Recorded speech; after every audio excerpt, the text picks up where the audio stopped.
Hey, I'm Justin Janowski, and welcome to the Sales Strategies for Christian Coaches podcast. I had 2 failed attempts at running a Christian coaching business. I tried in 2012. I got 1 client and went out of business. I tried again in 2015. I got 3 clients and I went out of business. In December of 2018, I launched for the 3rd time, and I went from 1 client and then 3 clients to over $250,000 in revenue my first year. And now we've worked with over 1,000 clients over the last handful of years, building faith to influence. This podcast is designed to help you, the Christian coach and the entrepreneur, figure out how to design and build a successful business while also honoring God in the process. What I figured out between the 2nd attempt and the 3rd attempt is I needed a system around sales and marketing and business development that could actually work and that also had integrity and honored my values. That's what this podcast is really about.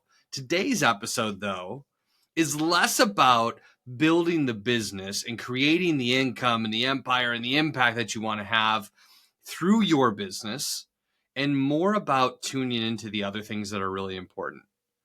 Today's episode is about lifestyle boundaries as an entrepreneur. And so, of course, you're going to hear me in this podcast. This is a business podcast. We're going to talk a lot about setting goals and achieving goals and making sales and prospecting and marketing and building your business. And there's so much that can go into that.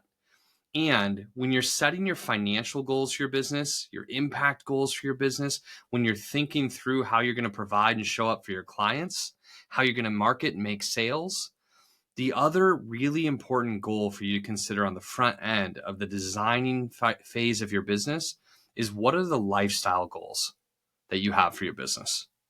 And so before you get into the business plans, you might consider, what are your goals around your faith?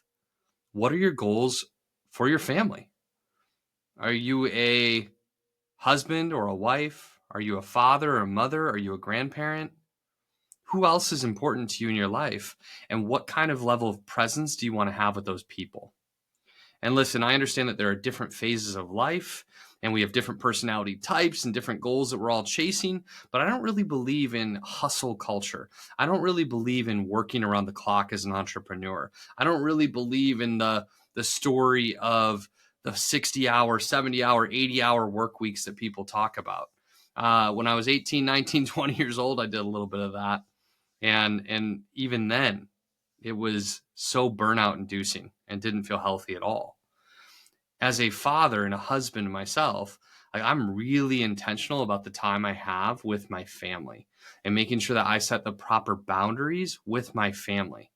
Originally, when I was learning how to be an entrepreneur and I was learning how to build a coaching business, I had some mentors who had different values than I did and wanted to work in a different way than I wanted to work.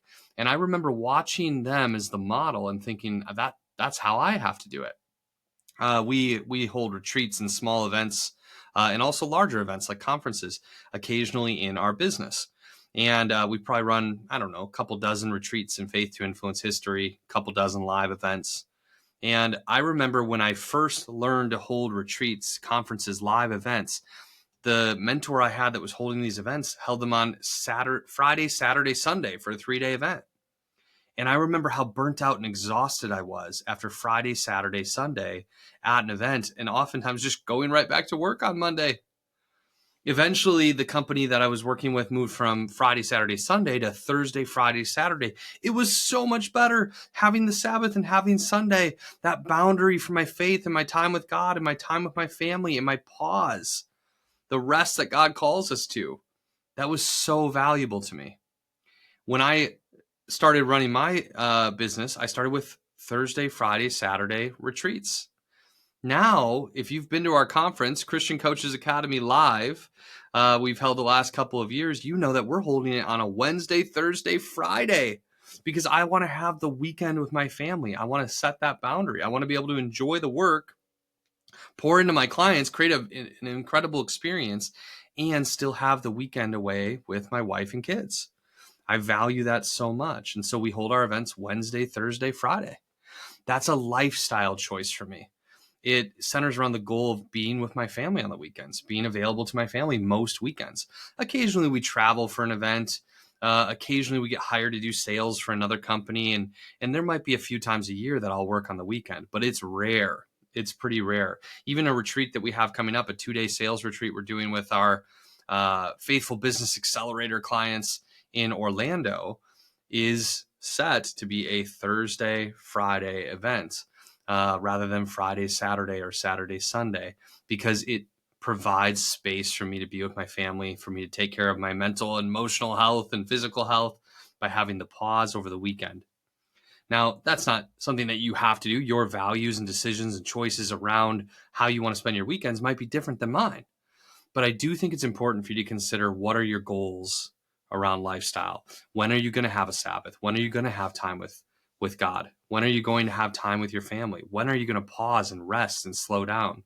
And making sure to put those things in your calendar and in your schedule, just like you would an important meeting or an important goal that you were trying to achieve from a business standpoint. I also think about evenings, and it's not really my preference to work evenings. I rarely work evenings throughout the year. It's only going to happen a few times a year, but in my day-to-day, week-to-week schedule, my boundaries are set pretty clearly between 9 a.m. and 5 p.m. As my available working time, which means that I'm able to make breakfast for my kids, make lunch for my kids and my wife who go off out of the house in the morning, walk my kids to school, and be totally present early in the morning. And it means in the evening, I'm there for dinner. I'm with my family.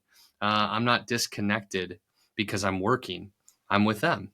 But there was a time where I thought I had to work evenings. As a coach running a group coaching program, the mentor I had ran his calls on Tuesday evenings. That's all I'd ever seen, was Tuesday or Thursday evenings, like 6, 7, 8 o'clock at night was when these calls were happening. And so when I first launched Faith to Influence, we did evening calls, Tuesday evenings.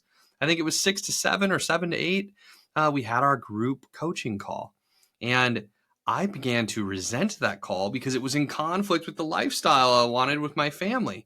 And so I didn't look forward to it. I was stressed out about it. I didn't like the feeling of getting done with the workday, being with my family, and then going back to work to hold that group call. I understand that different target audiences, different businesses, different value systems, different time, lifestyle settings can all be reasons why you might run a group call. This isn't to say that you shouldn't run a group call in the evening. But for me, I remember the moment I switched from evenings, Tuesday evenings, to holding my group calls on Wednesday during the day in the morning. And it was life-changing for me. It made me love my business and the time I have with my clients so much more. And it gave me the space to appreciate with presence the time I had with my family and to enjoy that time. So often now we on Tuesdays are doing something fun together. I'm either taking my wife out on a date or we're doing what we call Tuesday-tivities, which is how Grace used to say activities when she was little. Tuesday-tivities, we're doing something fun as a family. I love Tuesday evenings. This week, my wife and I went on a double date on Tuesday evening with a close couple that we live by here in Milwaukee. And it's crazy to imagine that I could have been running a group call instead and missed out on some of those opportunities. I'm glad that I'm not. All my group calls are designed around a calendar and a schedule that really works for me, supports my lifestyle, supports my time with my family. And then beyond that, I'm also thinking about and actually like putting directly into my virtual calendar other things that are important to me with family. And so if the kids need me to pick them up early from school, I've got that in the calendar. You know, if their schedule has sports in it, their sports practices are in my calendar. And so they can't be overlapped by any other work priorities. And I'm putting their games in my calendar. I'm putting the date night in my calendar with my wife so that that's prepared for. Those kinds of things are really important. One thing I've realized recently is that I need to get out of my basement office. I work out of the basement. A lot of you entrepreneurs are like me, where you work from home. It's so important for me and my lifestyle to get out of the house. So I need to make sure I've got time in my calendar to get out of the house, whether it's to go to coffee with a friend or go to a networking event or go to a gym outside of the house, go to a therapy appointment, go to a church event or small group. I need time out of the house, and I really appreciate time out of the house during the day, during the week. That for me allows me to feel like my lifestyle is more rich than just being at home in my basement office all the time. So I'm building in those kinds of structures into my calendar. That's really important. And so I just want to have this podcast episode to let you know that while the world might at times tell us to hustle around the clock and be proud of how hard we work, while you can be proud of that, it's not something that we want to make an idol of. And so even as an entrepreneur who's looking to grow, setting boundaries of when you're working, when you're not working, putting the key family, church, faith, self-care kind of events in your calendar before you fill in all the business items, super important. Making sure that you've structured things in such a way that when your business is successful, your lifestyle is still successful. Because if we have successful businesses, but you're not showing up as who you need to be as a mom or a dad or a grandparent, as a brother or sister or a friend, if you're not showing up in your church and your relationship with God the way you want to because your business is overwhelming you, you're not going to make it very long. Let's design something that we love when it's wildly successful. Let's set the right boundaries and structures in place to allow us to achieve our lifestyle goals and to be present to the relationships that are most important, even as we passionately pursue success in our businesses. I hope this has been helpful. I hope you have an amazing, amazing rest of your day. God bless you. And listen, if you're enjoying this podcast, I would love it if you took a moment to subscribe to the podcast, to like the podcast, to give us an honest review so that more people who could use content like this can receive it. I enjoy talking with you. I look forward to sharing more ideas soon. God bless you and have a great week.